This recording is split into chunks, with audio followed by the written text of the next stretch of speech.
আসসালামু আলাইকুম গাইজ। আশা করি সকল ভালো আছেন। আলহামদুলিল্লাহ আমিও ভালো আছি। তো আপনার লগে আমি জাকারিয়া আবারও নতুন ভিডিও লিয়ে আইলাম আপনার মাঝে। আশা করি সবাই ফলো করবা, যারা ফেসবুকও দেখরা তারা ফলো করবা, যারা ইউটিউবও দেখরা অবশ্যই সাবস্ক্রাইব করবা। তো আজকের ভিডিও আমরা লই আইছি। আজকের ভিডিওতে আমরা দেখাইমু আমরা ফিশারির মাঝে আমরা কীরকম মাছ রাখা ভাই, কীরকম খানি দেই, কীরকম মাছের অবস্থা কীরকম আছে, সব কিছু লইয়া আজকের ভিডিও। তো গাইজ চলো দেখা যাক। আমরা প্রথমেও আমরা আশেপাশে যত খাসরা আছে, যত ময়লা আছে, যত কিচা আছে, সব তার এখানে জমা হইয়ারি সব তারা জ্বালানির উদ্দেশ্যে উদ্দেশ্য সব তারা জ্বালাইটা আমরা।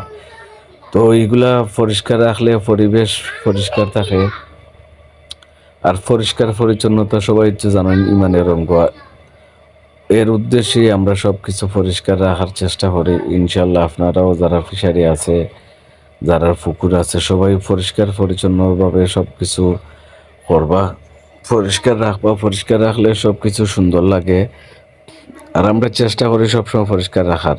আর ও একটা মাছ খানি দেওয়ার পরে একটা পুঁটি মাছ নৌকার মাঝে ফালমারি উঠে গেছে। ও দেখলানি কিরকম কুল্লা কুল্লি করে। তো আমরা এটা ধরার ব্যবস্থা করে আবার দই ডাড়ি আবার পানির মাঝে ছাড়মু।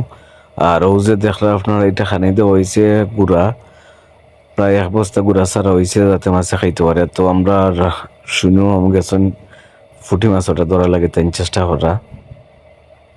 তো দেখি মাছ এটার অবস্থা কিতা। তো তাই না তো লইয়ারই দেখলা একে মাছে দুধ দের। তো ও তাই দেখলা যে আমার কইরা মাছের দুধ দের, মাছের দুধ দেওয়ার মানে হয়েছে গেলে মাছের ডিম ছাড়ছে। তো দোয়া করবার যাতে মাছের ডিম ছাড়ে। তো আমার কাছে লাগে মাছের ডিম ছাড়ার পরে দুধ দেয়। তো আমি আশাবাদী কি আমার যে মাছ আছে সরপুঁটি মাছ এটা ফনা করছে। তো সবাই দোয়া করবা, যদি ফনা করে তো অনেক অনেক বেশি ফায়দা হইব আমার।